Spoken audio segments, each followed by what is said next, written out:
Hey YouTube, it's Marco Polo back with you. Our national debt is somewhere in the ballpark neighborhood of $39.2 trillion. And to give you an idea of how much a trillion is, if you were to count every second another number, 1, 2, 3, 4, 5, it would take you, I believe, somewhere around 30, hold on. Yeah, 31,710 years to count to 1 trillion. And we owe 39.2 trillion. Now there's more money going out than money coming in. If this was your household, you'd already be broke. They'd already be taking your stuff away from you and kicking you out. Your house would be auctioned. You wouldn't own anything anymore. You might even be in legal trouble, like really bad.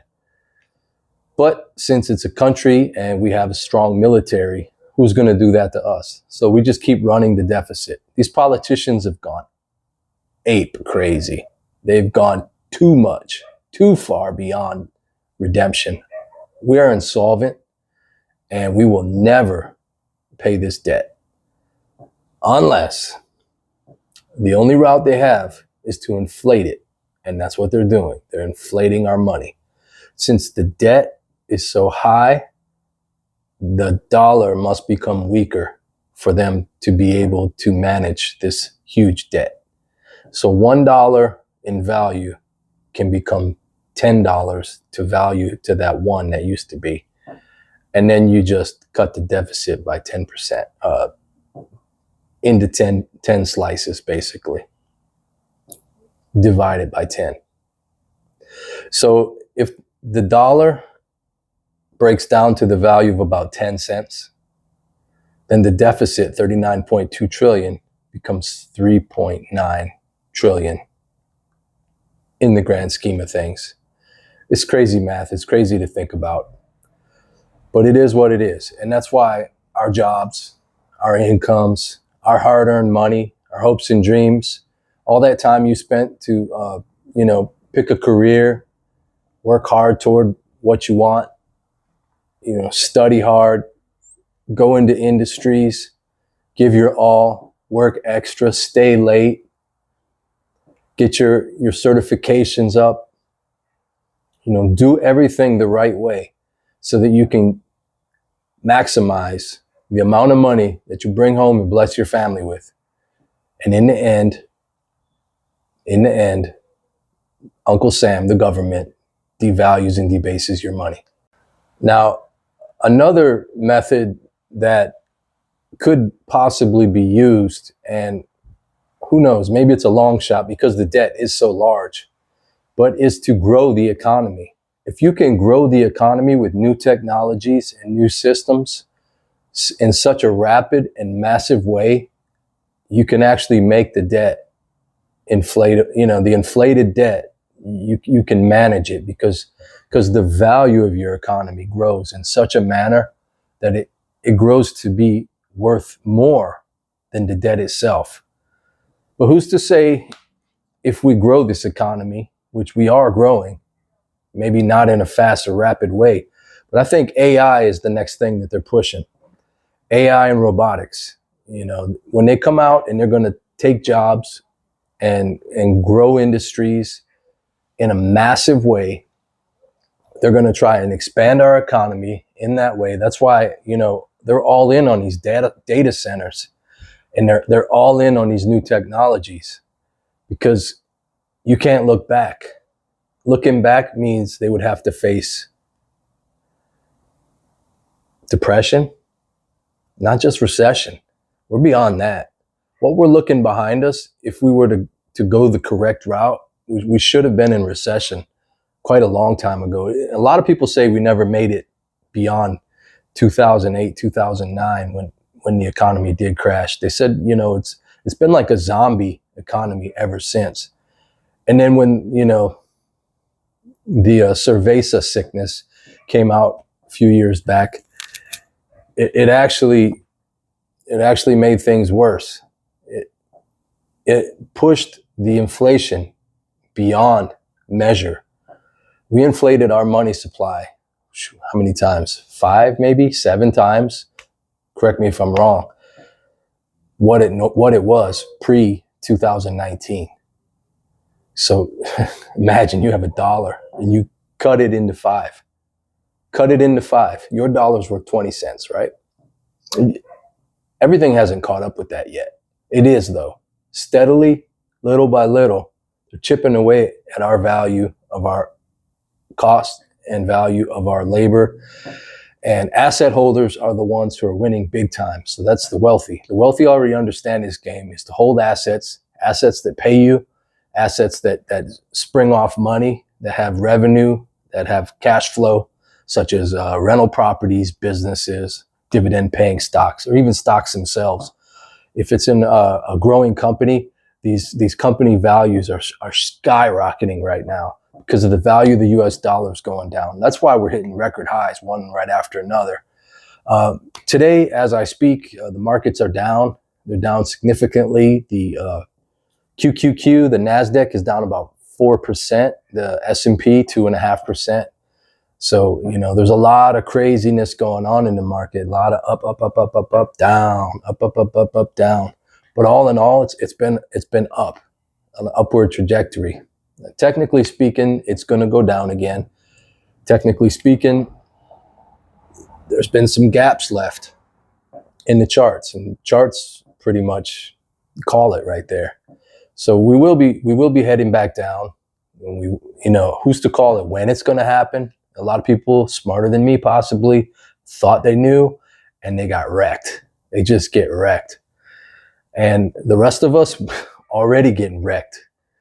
We're struggling just to pay the dang bills around here, let alone, can we jump in and out of a stock market or, put our life savings into something that's just going to reject us and steal it. I'm seeing a lot of people hurting out here, and I don't like what I'm seeing. It's a really tough economy, and, there's a lot of worry. There's not a lot of prosperity that I see, not in a broad way. I do see prosperity. I see people making a lot of money nowadays, but not a broad group of people. It's not a whole class of people unless you just count the top, 5%, 10% of people. Now they're really, really doing well right now. And the money is being sucked up in their direction because they're in control of all the assets. Like we were talking about the housing, the rentals, the stocks. They're controlled by the top 10%. So money's being funneled up, and the rest of us, middle class, working class, because who knows? I don't really know if there's any middle class left in the United States, really. Comment if you agree with me or if you don't.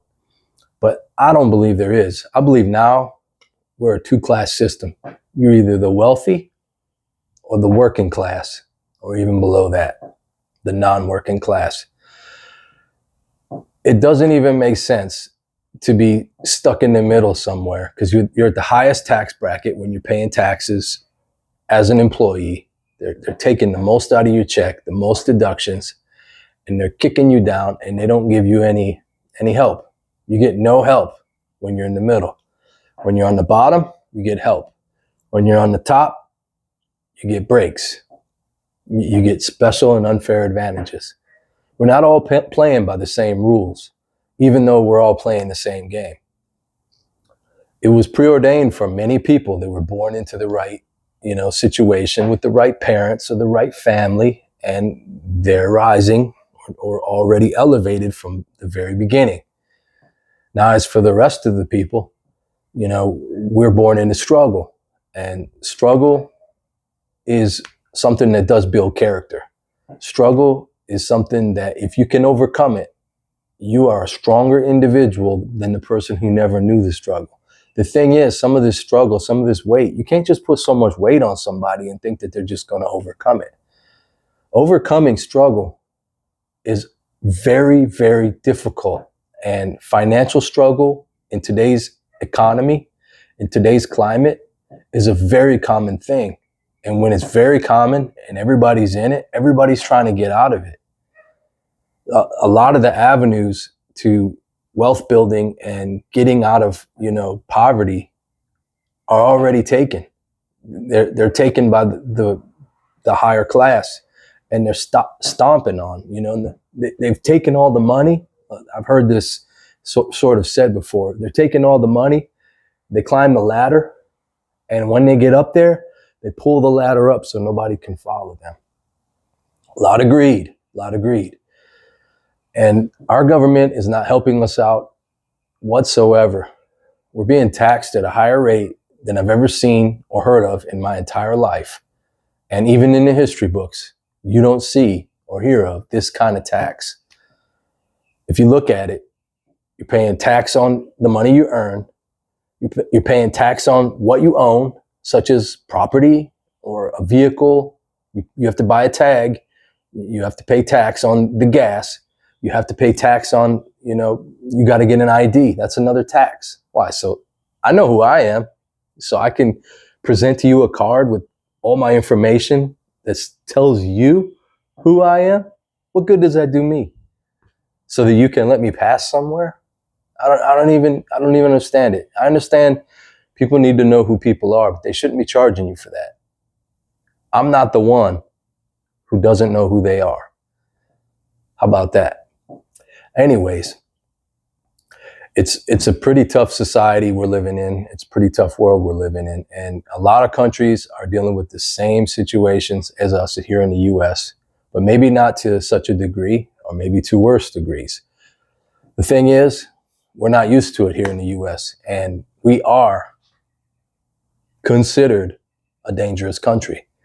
It's not safe out here in the streets. And when people are hungry and people are desperate measures make desperate people. Desperate people can commit crime, and they're quicker to it because they don't see any other option.